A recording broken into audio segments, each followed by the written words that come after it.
Dr. Keshava Rao ji.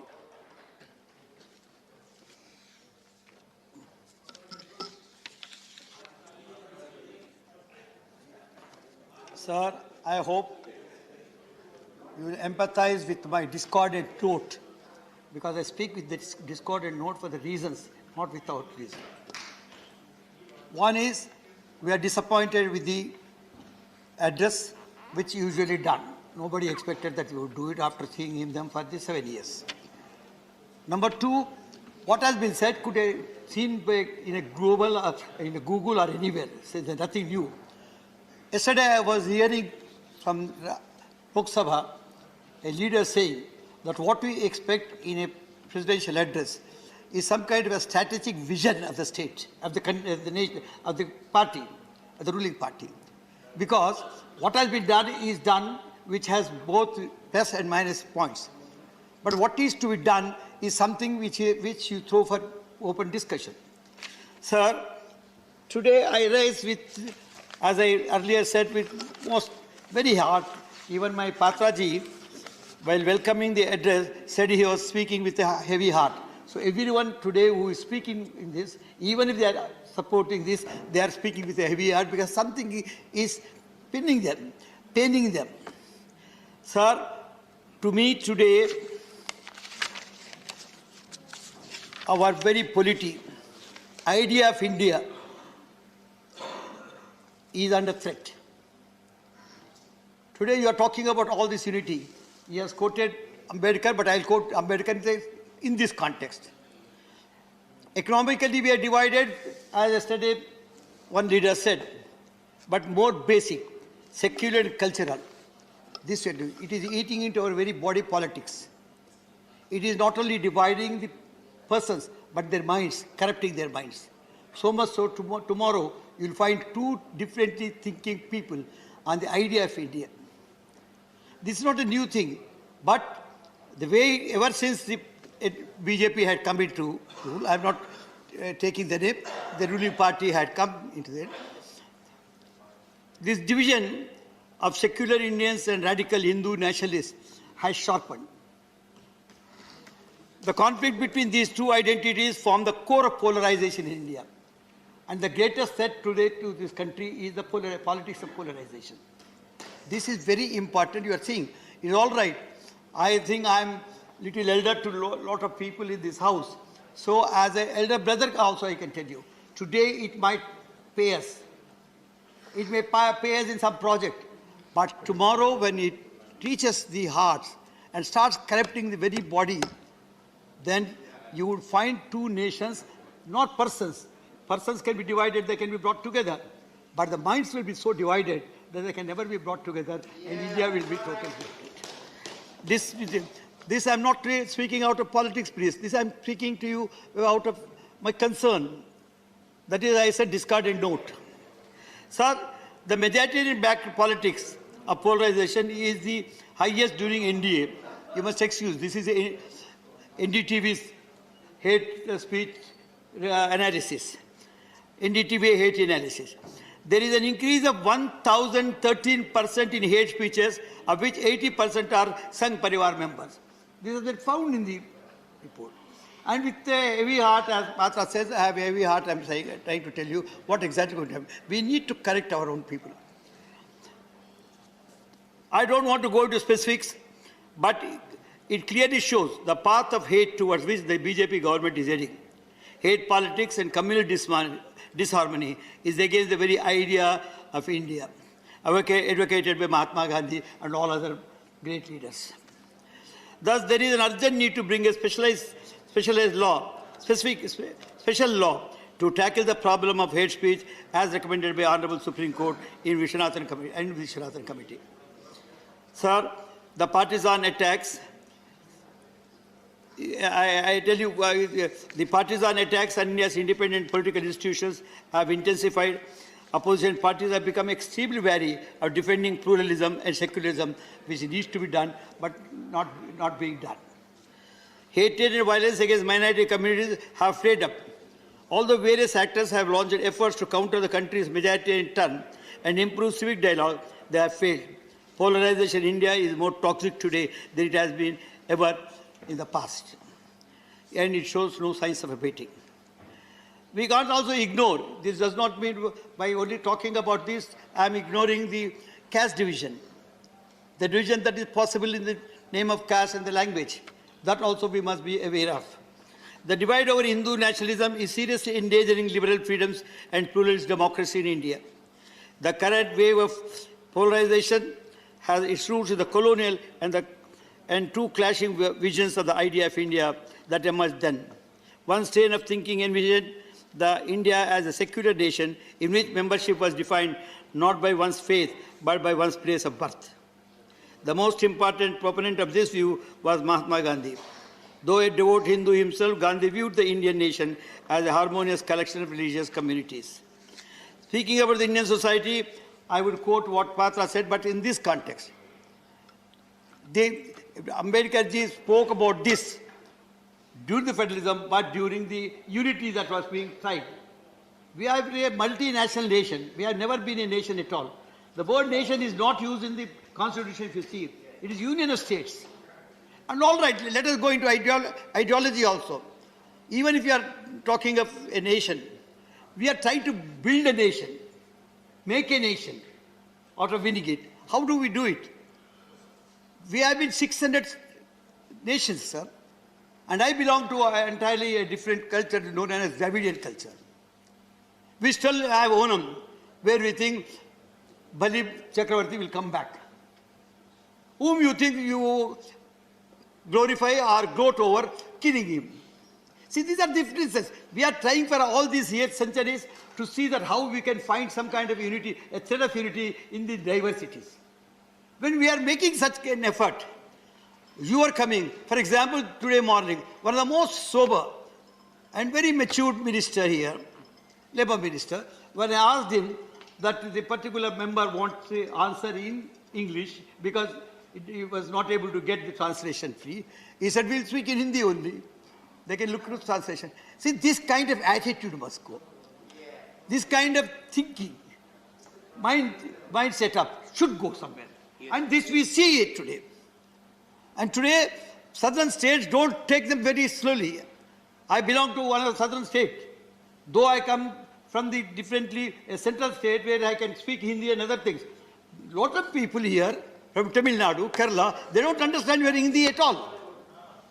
Try to accommodate them. Their culture is different from you, my dress is different from you, my food is different from you, my marriage is different from you, my entire thing is different from you.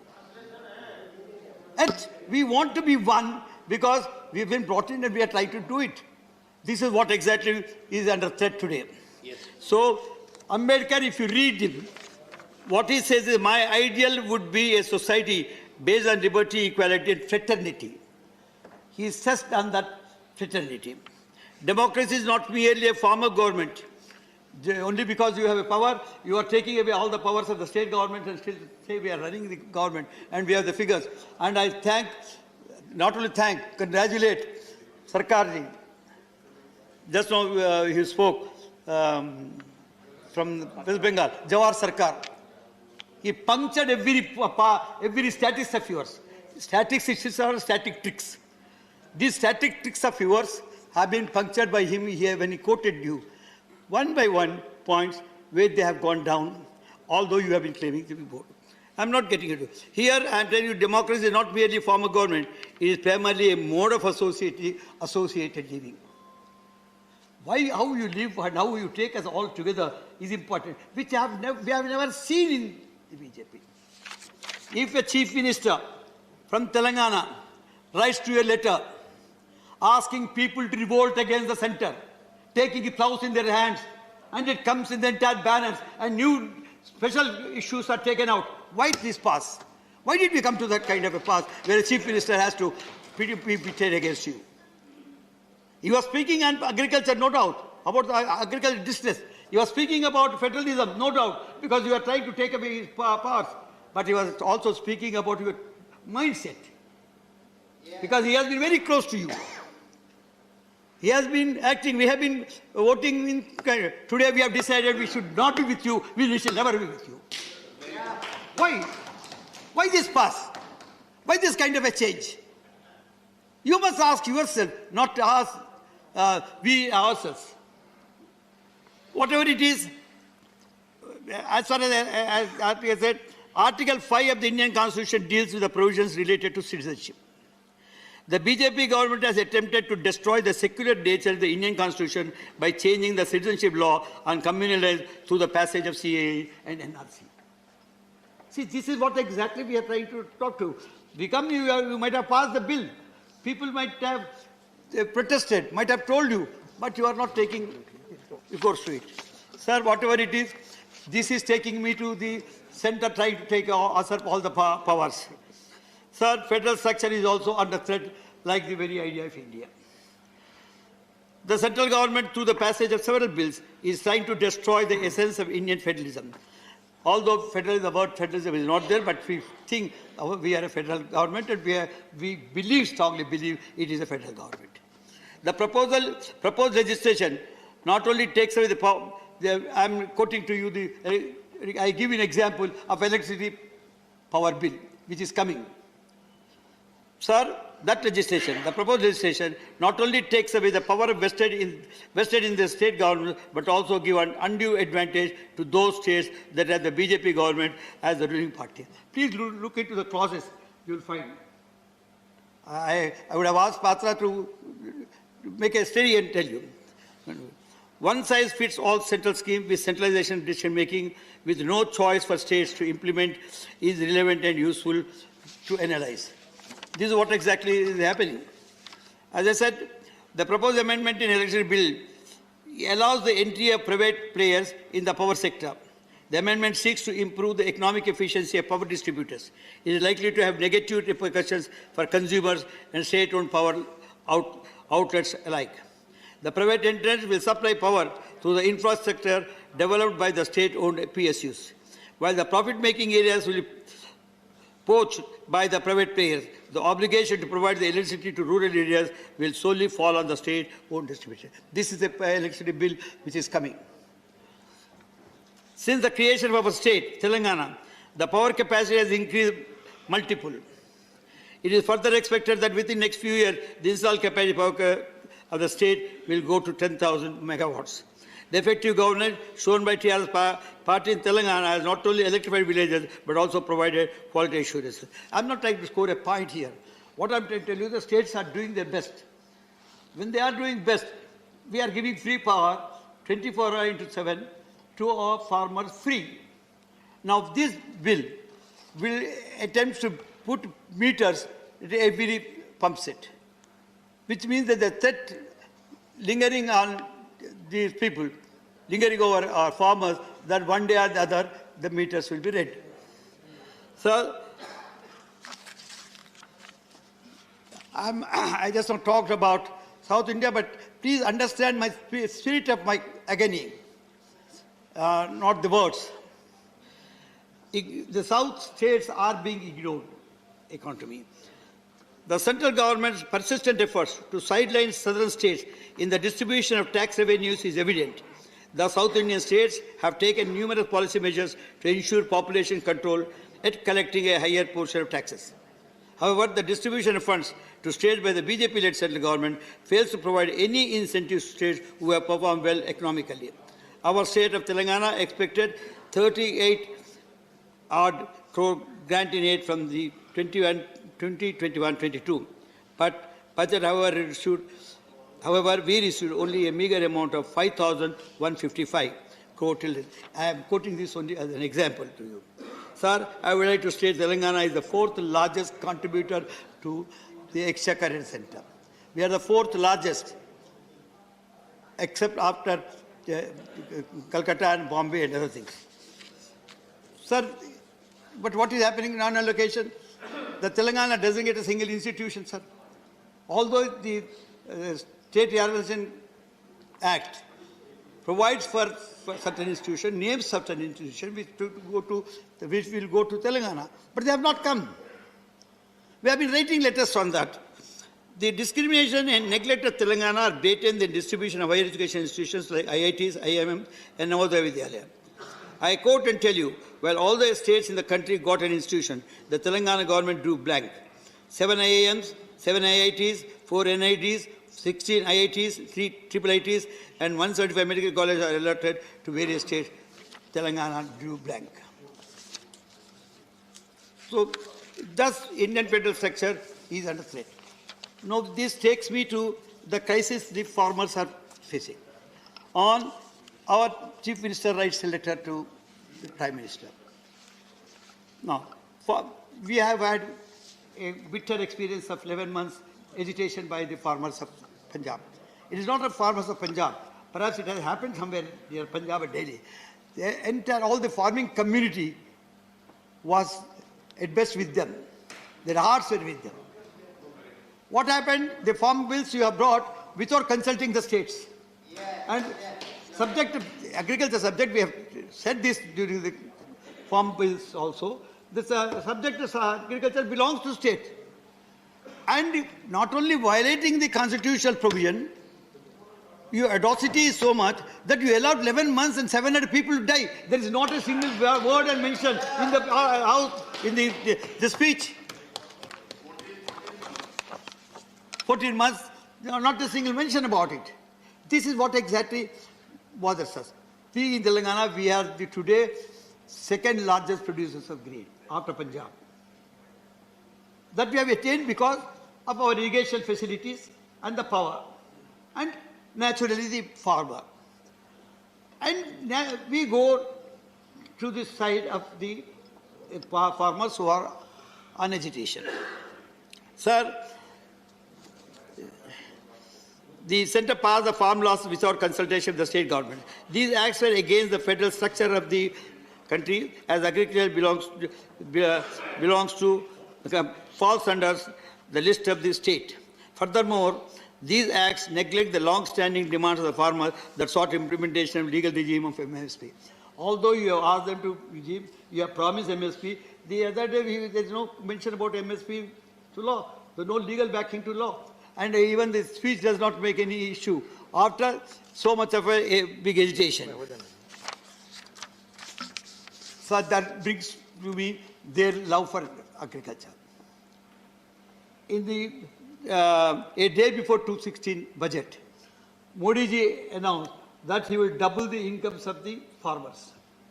I don't know whether he has doubled it or not, but he has certainly doubled the costs of the inputs. Today the costs of inputs have gone up according to your own statistics. They have gone up. And you are saying that you have doubled is just but a joke. The allocation of funds from the union budget has substantially declined and reached less than 2% at one stage. Understand this, what is happening. Today the growth rate is 3.9. If you want to reach the double figure, you must go to 12% to 14% growth rate. Where is 12 and 14, and where is the 3 point down this year? Otherwise, you would never reach it 3.3. The year that you reached it was 3.3. Mani Dr. Keshava Rao ji, your time is already over. Oh, then I'll have to go very important, sir. One is the important. No, I'll take 1 minute. I'll take 2 minutes. Sir, employment. Everybody, the world knew the employment is the greatest challenge that the nation was having. But is there a single mention about unemployment in this, sir? Why? That means you are totally blind. You are totally oblivious of what is exactly is needed in this country and what the people are asking for. So, see the employment, I'll say, closure of business houses, and because I head one of the standing committees which is concerned with industry, MSMEs, which is the employment you are. Closure of business houses and laying off of employees has led to sharp increase in unemployment rate. India's unemployment rate went up to 7.94% in 2021. In urban areas, it reached 9.30% in December 21, while in rural areas it went up to 72. So it is important to note that the unemployment rate was already quite high, 6.3, even before the advent of COVID. So you can't take the excuse of COVID at this point of time. Now, I'll not, the procession of unemployment can be understood, sir. People still say that we have 11 lakh vacancies in the jobs. And what is taken out today is 60 lakhs. Believe me, it is not 7 lakh. 60 lakhs, this unorganized sector also need to be taken into consideration. 60 lakhs of people have gone out of the jobs in this area. It is much more. You see, as I said, there is not a single agency which can give us with credibility what exactly is the position today in the country. Sir, this takes me to the one sentence is about a failure to make in India. Is a scheme, it is a slogan, it is Jumla. All that Make in India is a manufacturing unit that you are asking. MSM is a manufacturing unit. It is manufacturing units which are in lakhs with us. We are giving 11 lakh jobs there. And you should have encouraged them. And what yesterday the minister says is the credit guarantee scheme is being, credit guarantee scheme is there for the last 4 years. You only brought it, I'm telling you, agreed. But still don't quote as your speech quote. Please conclude now. Sir, last is our chief minister. Not out of frustration, after very thoughtful hours, has decided to throw open the idea of searching for a new constitution for this country.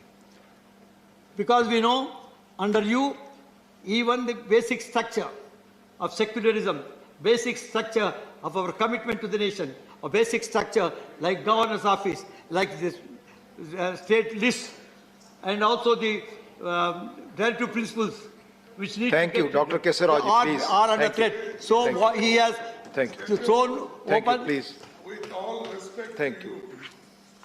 I respect you and you are senior member. You know me also. I know you nearly 40, 50 years. If you speak changing of the constitution, and we are the first people to oppose it. You can suggest for amendment. Thank you. But you can't say that the basic constitution Thank is you, going to Honorable change. Please conclude. And they want to do it. I thank And him. it is a favorable I to them. thank him. The Nobody- RSS people want change of Please. constitution. Please. They demanded. Bhagwat demanded. Today and the if you Congress- say, speak on the same tune, we are not going to agree. The Congress and we'll leader fight today with wants tooth and nail. sees no need for a constitution. I have never said it will be just. Please conclude, Dr. Keshava Rao. This is one thing. Dr. which will Keshava Rao, shown to please, you please. agree or don't agree? Please conclude. Please No, no. conclude. Please I'm conclude. telling you, so we are giving it, we are saying it, we have tried we have gone 105 amendments, Mr. Chairman, sir. Thank you. 105 amendments, they have not satisfied us. So one idea has come, why don't you go on for changes? Thank you. I also Thank think you. What exactly? Thank you, Dr. they do. Keshava Rao ji. So this is the new Thank you. constitution that we have Thank said, you. that we had proposed to the nation for Thank a you, debate, Dr. Keshava Rao ji. for a discussion, not for acceptance. Thank you. Debating. Thank you. Time. Thank you very much. Thank you. माननीय सदस्यगण, दो माननीय वरिष्ठ सदस्यों के आग्रह आए हैं, वो कल और आगे नहीं उपलब्ध रहने वाले हैं, इसलिए आप सबकी सहमति हो तो मैं माननीय दिग्विजय सिंह जी, उसके बाद श्री कामाख्या प्रसाद तासा को बोलने के लिए आमंत्रित करना चाहूंगा. ఇలాంటి మరిన్ని వీడియోలు కావాలనుకుంటున్నారా? అయితే సబ్స్క్రైబ్ చేసి పక్కనే ఉన్న బెల్ సింబల్ ను క్లిక్ చేయండి.